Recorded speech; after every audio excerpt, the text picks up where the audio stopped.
देखिए, इसको हम लोग, इसके दो पहलू हैं।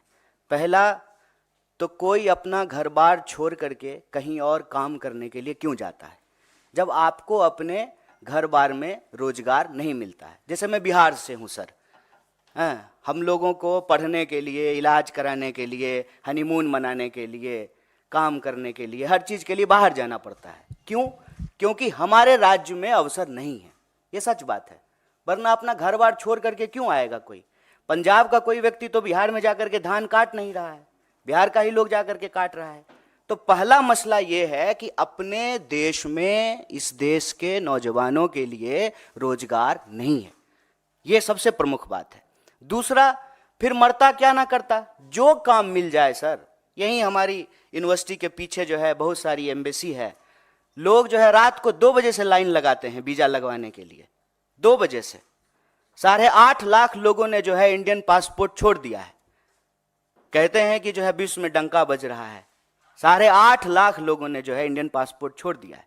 फिर जहां जो काम मिल जाए, और ठेके पे बाहर में आर्मी में भर्ती की जाती है। हमारे देश में नहीं की जाती थी, अब की जाएगी। अभी इसकी शुरुआत हो गई है, तो की ही जाती है। इजराइल का मामला अलग है। इजराइल में आर्मी में नहीं, दूसरे काम के लिए, डिफेंस से रिलेटेड नहीं, बल्कि और दूसरे सिविलियन काम के लिए जो है भारतीय नौजवानों को अलग अलग कंपनियां जो है देश के अलग अलग शहरों में सक्रिय है। किसी ना किसी कोने में जो है तुरंत आइए, मिनटों में वीजा पाइए के विज्ञापन के साथ जो है दुकान खुले हुए हैं। और भारतीय नौजवान जो है उसमें किसी तरीके से चाहते हैं कि हमको देश में कोई अवसर मिल नहीं रहा है, तो विदेश में कोई अवसर मिल जाए, वो उसके तहत जो है बाहर चले जाते हैं। और वहाँ जाकर के जब उनके साथ कुछ बुरा होता है, वो फंस जाते हैं, तो उसकी कोई जिम्मेवारी नहीं है, उसकी कोई अकाउंटेबिलिटी नहीं है।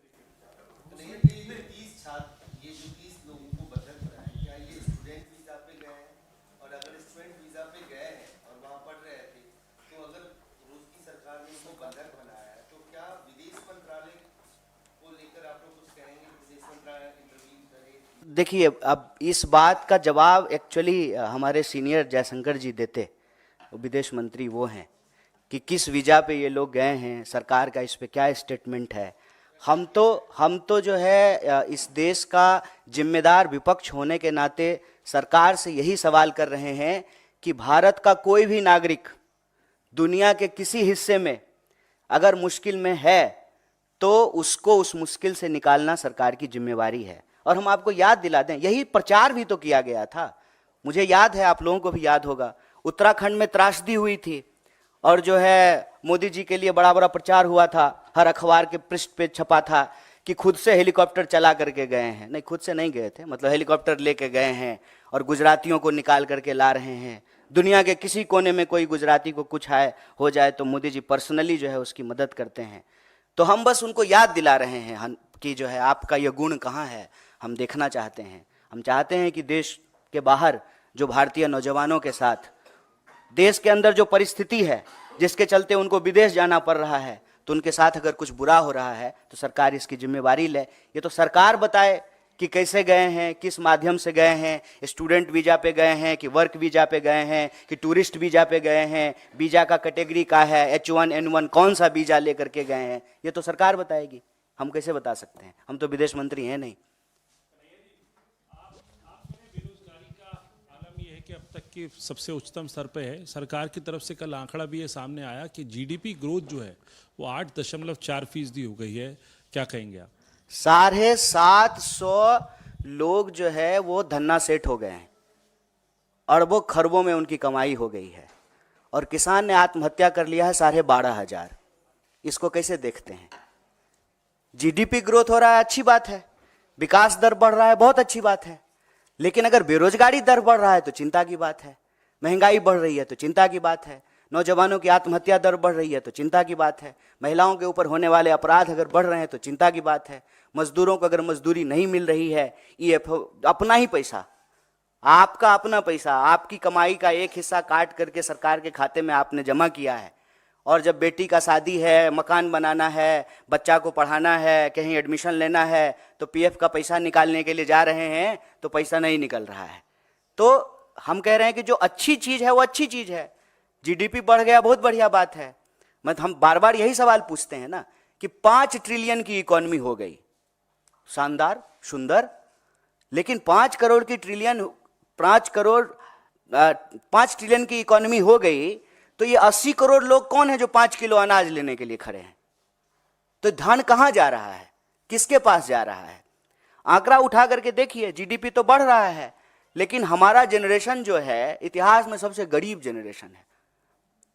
कोई एसेट्स नहीं खरीद पा रहा है, अगर कोई एसेट खरीद रहा है तो ईएमआई पे खरीद रहा है। तो ये जीडीपी ग्रोथ किसका है, वो देखने की बात है ना। और इसमें कोई अंतर विरोधी बात तो है नहीं, ये तो और अच्छी बात है। तब तो सरकार अब ये बहाना नहीं लगाएगी कि हमारे पास पैसा नहीं है।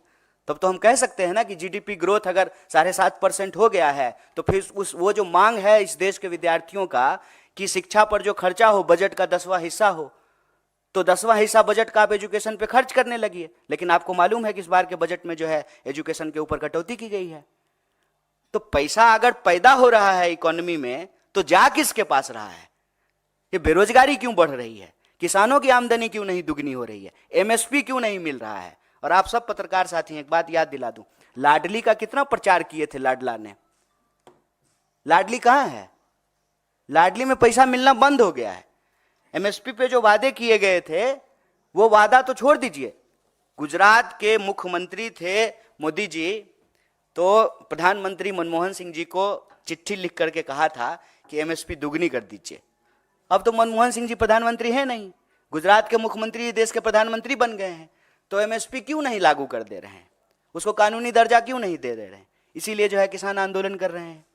नौजवानों की हालत देख लीजिए कि देश के किसी ना किसी कोने में भर्ती समय से हो, एग्जाम टाइम पे लिया जाए, प्रश्न पत्र लीक ना हो, देश के किसी ना किसी कोने में जो है नौजवान और विद्यार्थी आंदोलन कर रहे होते हैं।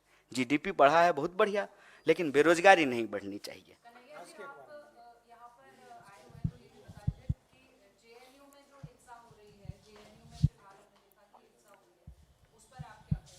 तो हिंसा कहीं भी हो, बीएचयू में हो कि जेएनयू में हो कि एएमयू में हो, हिंसा अच्छी बात नहीं है। किसी को भी हिंसा नहीं करनी चाहिए। देश में कानून व्यवस्था है, जैसा कि पिताजी जो है मुख्यमंत्री गृह मंत्री हैं, तो लॉ एंड ऑर्डर है। ये तो कहीं भी हिंसा क्यों हो, हिंसा होने की जरूरत क्या है? प्रधानमंत्री ने अपने चुनावी जो जनसभाएं वो ऑलरेडी शुरू कर दी और सीईसी में बैठक चली बड़ी लंबी और बहुत ही जल्द। इसमें कौन सी नई बात है मैडम कि उन्होंने चुनावी सभा शुरू कर दी? वो चुनावी मोड पे ही रहते हैं।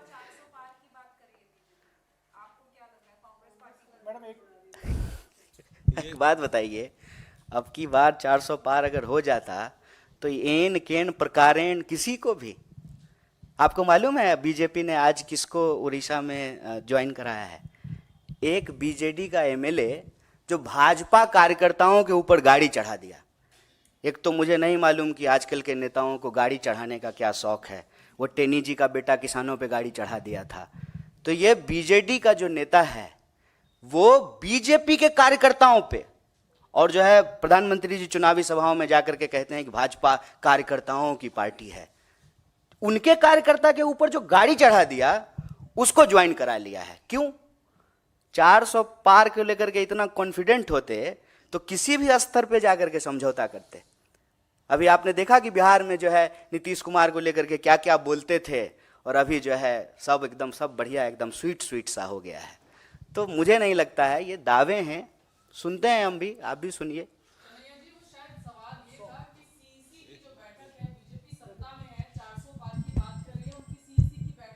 पहली लिस्ट की तैयारी है, आप लोग विपक्ष में हैं, आपकी सीईसी कब होगी इसको लेके कोई क्लैरिटी नहीं है। अलायंस टीएमसी के साथ वेस्ट बंगाल में होगा नहीं होगा, इस पर ये भी चिंता संशय है बना आपको हुआ है। हमारी, बड़ा अच्छा लगा सुन करके। कांग्रेस कवर करते हैं ना, कितनी इसलिए चिंता आपसे करते सवाल हैं पूछ आप सकते हमारी, हैं। बहुत बहुत अच्छा लगा। आप लोग कितना चिंतित हैं हम लोगों के लिए, बहुत अच्छा लगा, बहुत धन्यवाद।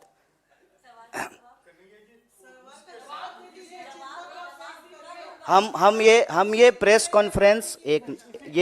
कॉन्फ्रेंस एक बहुत ही गंभीर और संवेदनशील विषय पे है।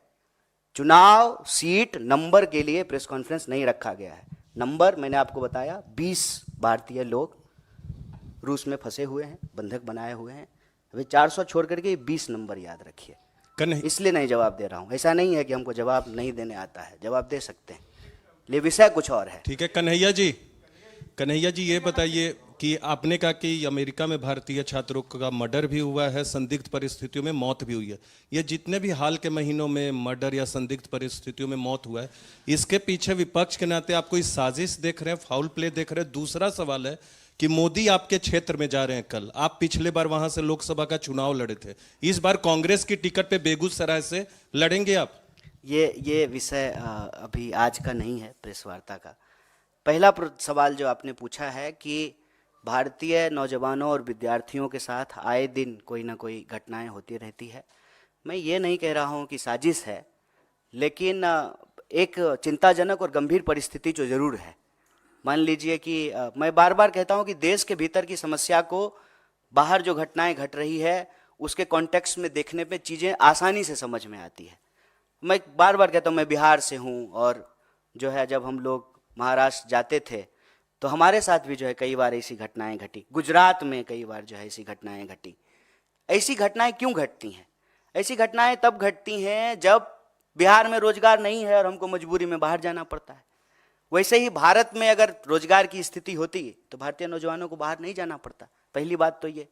दूसरी बात, जब हम कहीं जाते हैं तो आउटसाइडर्स को लेकर के एक इनसिक्योरिटी होती है स्वाभाविक रूप से, और कैंपेन भी यही किया जाता है। आप लोग अक्सर सुनते होंगे कि बाहर का लोग आकर के रोजगार ले लिया है, बाहर का लोग आकर के यूनिवर्सिटी में हॉस्टल को कब्जा कर लिया है, यूनिवर्सिटी को कब्जा कर लिया है।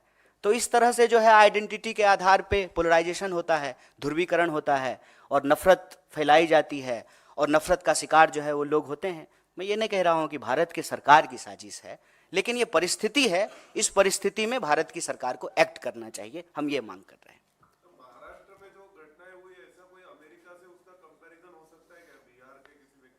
नहीं, बस मैंने समझने के लिए उदाहरण दिया है, कंपैरिजन नहीं है। दोनों की ज्योग्राफी अलग है, परिस्थिति अलग है, बस हमने समझने के लिए उदाहरण दिया।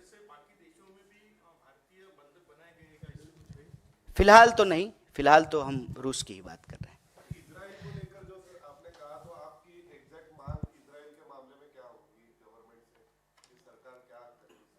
सरकार से तो हम यही मांग कर रहे हैं कि आप यहीं रोजगार की व्यवस्था कीजिए। भारतीय नौजवानों को किसी भी परिस्थिति में वॉर जोन में जाकर के काम करना पड़े, जहाँ मिसाइल चल रही है, गोलियां चल रही हैं, लोग मारे जा रहे हैं, चाहे इस तरफ से मारे जाएं या उस तरफ से मारे जाएं, हम ये नहीं कह रहे हैं, लेकिन उसमें हमारे लोग जाकर के क्यों अपनी जान गंवाएं?